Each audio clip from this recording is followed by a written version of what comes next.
We're going to do this problem in two different ways. First, we'll use direct proof, and for that we're going to have to prove a universal statement, and we'll also use universal instantiation. And once we do that, we'll prove the same statement again using proof by contradiction. And that time we're going to start with existential instantiation and followed by another universal instantiation. So here's the problem. Prove that if A is a subset of B minus C, then A and C are disjoint. So let's draw a picture of that. First I want to draw B minus C. So let's draw a couple sets B and C. And then A is supposed to be a subset of B minus C. Okay, so that means it has to be contained in entirely in B but not in C. So that could be my A right there. And we're supposed to prove that A and C are disjoint.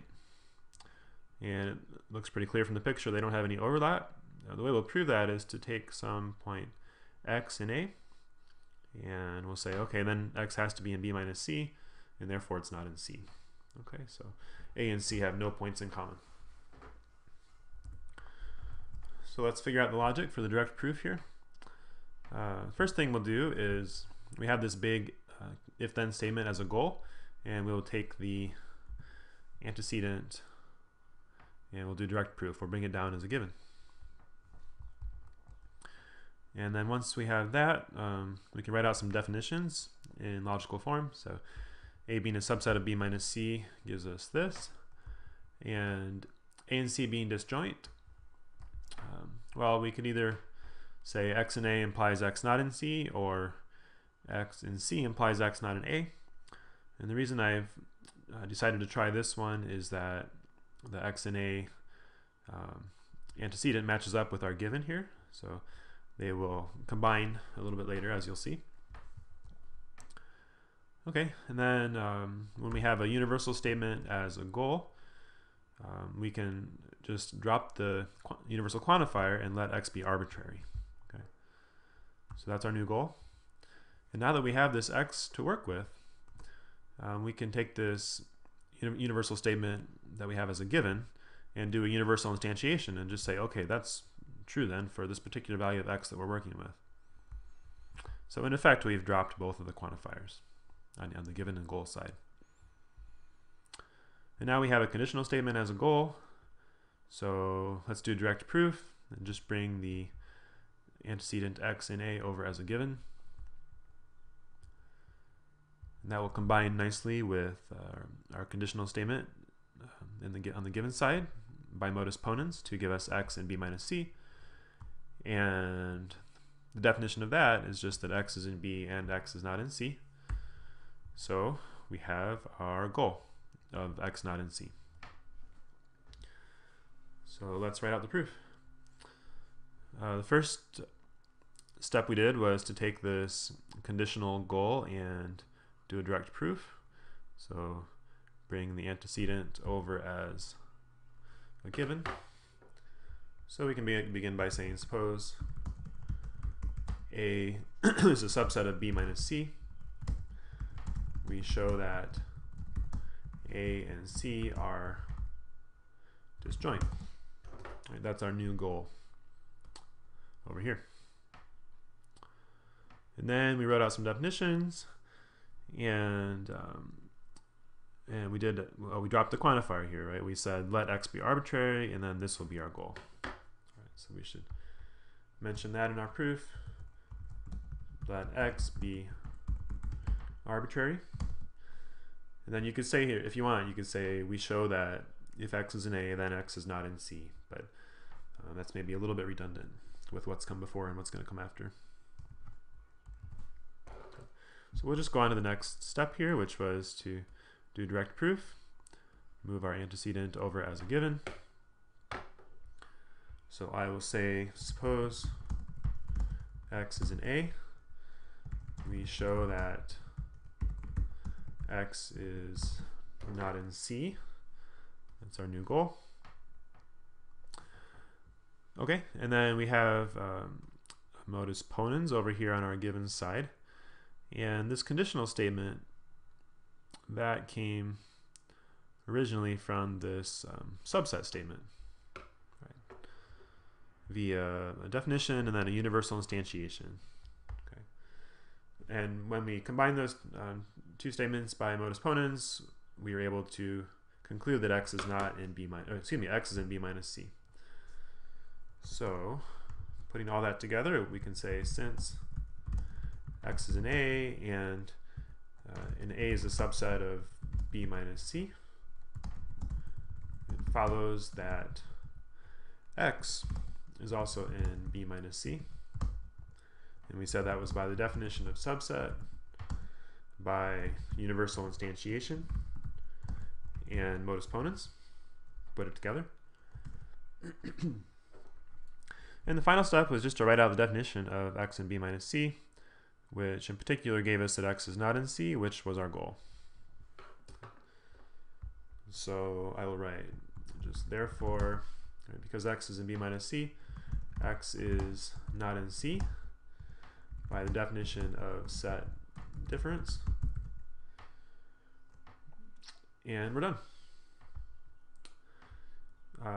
So our next task is to try and prove the same statement using proof by contradiction. Okay, we begin by taking the same given and goal, and this time we are going to take the negation of A and C are disjoint as a new given. So we'll say A and C are not disjoint, and a contradiction will be our goal. Okay, so let's work on the given side. We have a definition of subset and a definition of A and C not being disjoint. Well, we have some choices, right? We could just negate the definition we used up here. But if you sort of work out what that means, if you move the negation sign inside of the quantifier and the conditional, then you eventually arrive at this, that there exists some x such that x is in A and x is in C. Right? And that makes sense. I mean, for two sets not to be disjoint, it means they have at least one point in common, one element in common. All right, so we have an existential statement and a universal statement. We'll begin with existential instantiation to give a name to an x value for which the statement's true. We'll call it x naught. And that means we can take this universal statement to be true as well for that same x naught by universal instantiation.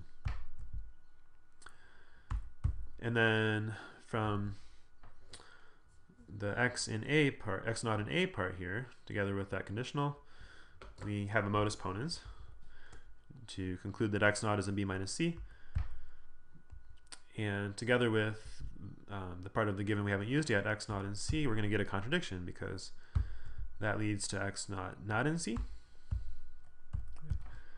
And x naught cannot be both in C and not in C. So we've got our contradiction. Okay. So good. Let's write this proof out. The first line of our proof is actually going to be the same because remember we had this if-then statement as a goal, and we did direct proof to take the antecedent as a given. So let me just copy that first line.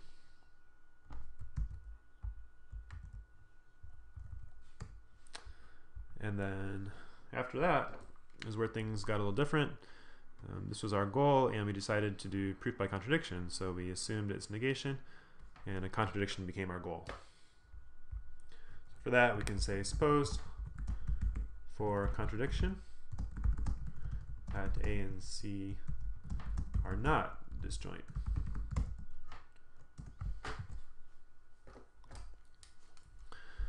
Okay, and the definition of that was this existential statement. And when we did existential instantiation, we came up with this x naught. So let's introduce that new variable. And there exists, let's say there exists some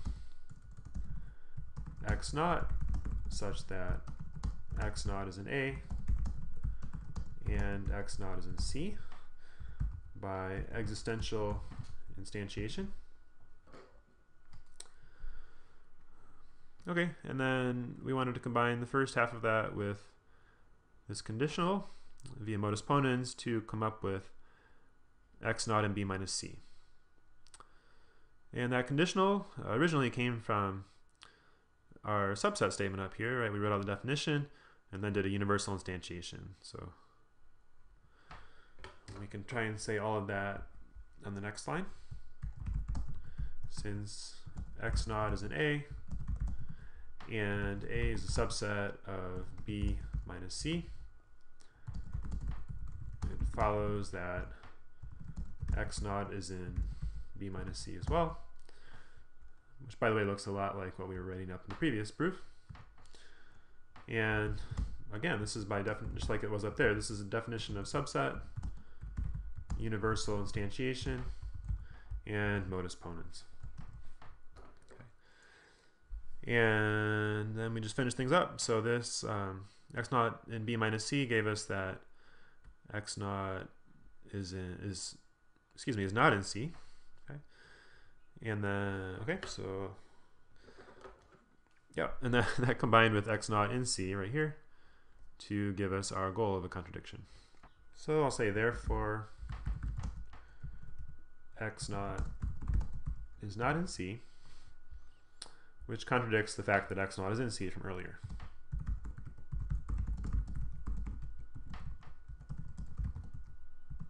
Okay. And x naught was not in C. That was just the definition of set difference. So that finishes things up. But remember, we were doing a proof by contradiction here, and I like to sum those up. So we supposed that A and C were not disjoint. We got a contradiction, and we can conclude, therefore, A and C are disjoint, which was our goal. Okay. And we're finished.